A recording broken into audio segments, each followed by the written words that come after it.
में एडमिनिस्ट्रेशन और जितना भी कॉन्ट्रैक्टर्स है और जितना भी कंसर्न डिपार्टमेंट्स है, मैं आप सभी को ये कहना चाहती हूँ कि आप लेबर्स लेके आते हैं तो उनका ILP को प्रॉपरली चेक कीजिए। पेपर्स चेक करना बहुत ज़रूरी है। क्यों आज हमारा यहाँ क्या होता है कि हम लेबर्स को लेके आते हैं यहाँ पे, और उसका अभी मेरा जैसे कि फॉर एग्जांपल मैं अपना एग्जांपल लेती हूँ, मेरा कुछ कंस्ट्रक्शन हो रहा है तो मैं लेबर्स को लेके आ गया, मेरा काम हो गया तो मेरा रिस्पॉन्सिबिलिटी हो गया, ऐसे सोचते हैं, वो गलत है। अगर मैंने लेबर्स को लेके आया तो मेरा रिस्पॉन्सिबिलिटी बनता है कि उसका नेक्स्ट स्टेप क्या होगा, या ILP को कैंसिल कराना है या उसको वापस अपना जगह में बेचना है। साथ ही साथ आज मेरे पास भी काफ़ी आदमी आया है बेल को लेके, तो मैं ये कहना चाहती हूँ ऑफकोर्स बेल नहीं मिलना चाहिए, और जो विक्टिम है और जिसने गलत किया है उसको ऑफकोर्स एक्यूज्ड है उसको सज़ा मिलना चाहिए, जितना कड़ी सज़ा देना है उसको मिलना चाहिए। क्योंकि जितना मेरा नॉलेज है, POCSO is a non valuable case, जितना मेरा नॉलेज है।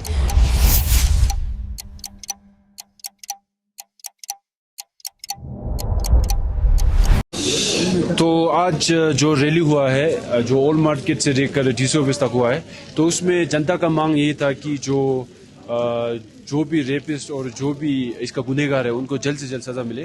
तो लेकिन इसमें और एक एंगल ये है कि जो हमारे बच्ची है उसका अभी मानसिक रूप से और शारीरिक रूप से उसका हालत बहुत ही ख़राब है। तो इसके लिए जो हमारा सरकार है या जो भी हमारे लीडर्स है, उसके लिए अब उस एक बेटी के लिए एक फ्यूचर में एक अच्छा उसका शिक्षा हो, उसका एक पालन पोषण अच्छा हो, इसके लिए क्या क्या कदम उठाने वाले हैं? सबसे पहले आप सभी को मेरे ओर से नमस्ते। तो आज न्यूज़ ओ क्लॉक में मैं इंटरव्यू के साथ जुड़ी हूँ, बहुत दुखद के साथ। जब भी मैं आपके साथ इंटरेक्शन किया है हमेशा एक अच्छा मुद्दा को लेके किया है, लेकिन आज मैं एक ऐसे मुद्दा को लेके आपके साथ जुड़ी हूँ कि मैं बता भी नहीं सकती कि उसको मैं कैसे आपके सामने रखूँ। तो सबसे पहले मैं और तवांग के जितना भी महिला है, मैं ये कहना चाहती हूँ कि हम बेटी के साथ, अपने बहन के साथ खड़ी हैं, और तब तक खड़ी रहेंगे जब तक उसको जस्टिस नहीं मिलेगी। और हमारी तरफ से हमें कुछ भी करना हो हम ज़रूर करेंगे, और इसके लिए मैं एज ए इंडिविजुअल मैं हमेशा आगे आऊँगी। तो मैं NGO भी चलाती हूँ जिसमें मैं लड़कियों को शिक्षा देती हूँ। तो मेरा NGO और मेरा मेंबर्स इस इंसिडेंट के साथ हम सब जुड़ी हैं। तो जैसे आपने पूछा है कि हमारा जो बेटी या बहन जिसके साथ बलात्कार हुआ है वो अभी वो एक्सप्लेनेशन करने की स्थिति में नहीं है, और वो एक्सेप्टेबल भी है। तो मेरा ये कहना है कि अगर आप उसको क्वेश्चन करना होगा या आप उसको अप्रोच करना होगा तो एक तरीके से कीजिए, क्योंकि इससे पहले मैं भी CWC के एक मेंबर रह चुकी हूँ। तो उस समय में हमने भी ऐसे बहुत केस डील किया है। तो मुझे जितना आइडिया है उसमें हमें ये बताता था कि इवन जो उसको जाके जो क्वेश्चन करता है, ही और she is not allowed to wear uniform also, जितना मुझे आइडिया है। लेकिन आप एक बार इसको देख सकती है। तो जितना मुझे आइडिया है, मुझे नहीं लगता है कि एक आप उसको यूनिफॉर्म जाके पूछताछ करने या उसको डराना नहीं है। तो उसको अभी हमें बहुत अच्छी तरह से हैंडल करना है। तो मैंने पूछा भी है कि वो अभी कहाँ है, लेकिन उसको we are not allowed to reveal that. तो मुझे पता है कि वो एक सेफ हैंड में है। तो मेरे समय में भी हमने ऐसे केस को बहुत हैंडल किया है। तो बहुत दुख की बात है कि इस समय में क्या होता है कि कोई केयर करने वाला नहीं होता इसमें। तो उस समय में हमने जैसे आप सबको मालूम है कि मैं स्कूल चलाती हूँ स्पेशली टू द गर्ल्स। तो अगर इस समय में आपको कुछ भी प्रॉब्लम होता है तो आप मुझे भी दे सकती है। मैं उसको क्लास 12 तक एक प्रॉपर एजुकेशन दूंगी, ज़रूर दूंगी, क्यों नहीं, और देना भी चाहिए। तो मेरा ये अनुरोध है कि आप सभी से, जैसे हमारा नुमला मैडम, MLA मैडम ने एक बहुत अच्छा पॉइंट उठाया था कि आज गुड टच और बैड टच के बारे में। तो मैं ये अनुरोध करना चाहती हूँ कि नॉट ओनली तवांग, पूरा तवांग डिस्ट्रिक्ट में जितना भी स्कूल है और जितना भी स्पेशली लेडी टीचर्स है, आप ये एजुकेशन ज़रूर दीजिए। और आजकल का जो ज़माना में है ये एक बहुत इंपॉर्टेंट टॉपिक बन चुका है। तो जैसे कि स्पीकर्स ने कहा है कि बहुत ज़्यादा विक्टिम को तो मालूम ही नहीं होता है कि उसके साथ क्या हो रहा है। तो जब तक उसको अवेयरनेस नहीं देगा, जब तक उसको नॉलेज नहीं देगा, तो उसको कैसे मालूम होगा, वो अपना साथ क्या हुआ वो नहीं बता पाएगा। तो अभी मैंने सुना है कि बहुत सारा विक्टिम तभी रियलाइज़ हुआ जब वो कुछ मूवी देख रहे हैं, या जब वो कुछ ऐसे खेल कूद में उसको कुछ देख रहे हैं, तब उसको मालूम चल रहा है। तो वो कितना दुख का बात है। तो साथ ही साथ मैं तवांग वासियों को ये भी कहना चाहती हूँ कि अगर आप कोई बेटी को एडप्ट भी कर रहे हैं या कोई आप उसको हेल्पर के तौर पे घर में रख रहा है तो ठीक है, लेकिन वो आपका रिस्पॉन्सिबिलिटी बनता है कि उसको आप देख रेख करना है, वो आपका रिस्पॉन्सिबिलिटी है। आज आप उसको घर में लेके आया और उसको छोड़ दिया, वो गलत है। तो इसलिए मैं आप सभी से अनुरोध करना चाहती हूँ कि अगर आपने घर में बच्ची रखी है, नॉट ओनली गर्ल, कोई बेटा को भी रखता है, कोई लड़का को भी रखता है, तो उसको देख रेख करना आपका रिस्पॉन्सिबिलिटीज है। तो मेरा ये अनुरोध है कि आप अपना रिस्पॉन्सिबिलिटी, उसका देख रेख हो गया, उसका खान पान हो गया, उसका कपड़ा हो गया, वो आपको देखना है वो।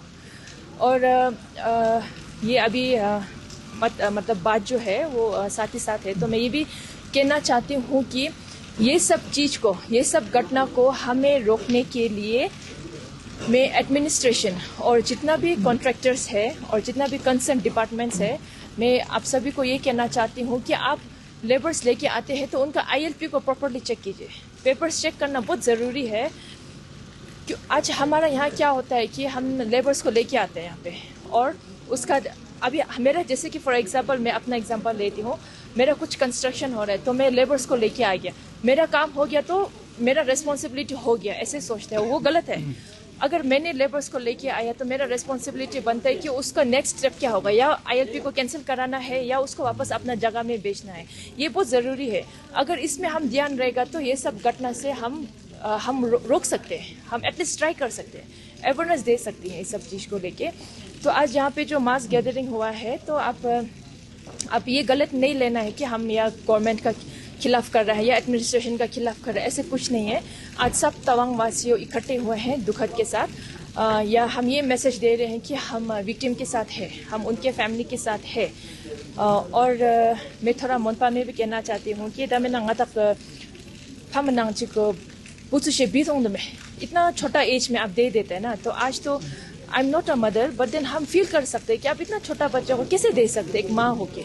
अगर आप उसका देख रेख नहीं कर सक रहे, आप नहीं पाल सक रहे, तो इतना नीचे रोड पे आ रहे ngई क्लास नहीं सकते, ngई एजुकेशन नमना या फिर, और ngई सामना चिक में नंग इतंग अभी तो एक पेरेंट्स है तो किसको बच्चा दे रहे हैं, वो तो आप थोड़ा सेंस होके देना है ना। अगर आप दे रहे हैं तो उसका या एग्रीमेंट बनाओ, या किसको दे रहा है वो घर का अच्छा से छानबीन करो, मिन्या रे। तो मेरा ये कहना है। और साथ ही साथ आज मेरे पास भी काफ़ी आदमी आया है बेल को लेके, तो मैं ये कहना चाहती हूँ, ऑफकोर्स बेल नहीं मिलना चाहिए, और जो विक्टिम है और जिसने गलत किया है उसको ऑफकोर्स एक्यूज है, उसको सज़ा मिलना चाहिए, जितना कड़ी सज़ा देना है उसको मिलना चाहिए। क्योंकि जितना मेरा नॉलेज है, POCSO is a non valuable case, जितना मेरा नॉलेज है। तो इसके साथ जितना पब्लिक मेरे पास आया था कि आप बेल को देने से मतलब बेल को देने में जितना हो सकते हैं रोक दीजिए, तो मेरा कोशिश रहेगा कि बेल नहीं मिलना चाहिए। तो ये मेरी आवाज़ नहीं, सब तवांग वासियों की आवाज़ को देख के मैं पुलिस डिपार्टमेंट को भी, एडमिनिस्ट्रेशन को भी ये कहना चाहती हूँ कि आप जितना हो सकते हैं उसका बेल को रोकिए। क्योंकि अगर वो ऐसे गलत करके बेल दे के वो बाहर निकल रहा है, तो फिर हमने जो पनिशमेंट दे रहा है, हम जो ये मास गैदरिंग कर रहे हैं, उसका क्या फ़ायदा है फिर। तो उसको ऐसे हरकत करने वाला को तो बेल नहीं मिलना चाहिए, और जितना कड़ी से कड़ी सज़ा देना है हम दिलाएंगे, ज़रूर दिलाएंगे। और मुझे आशा है कि तवांग का जो पुलिस टीम है, फिर OC मैडम और उनकी टीम, SP सर और उनकी टीम, DC मैडम और उनकी टीम, वुमेन वेलफेयर एसोसिएशन, सभी लोग बहुत अच्छा काम कर रहा है, तो उनके साथ मैं खड़ी हूँ। धन्यवाद। बहुत बहुत धन्यवाद।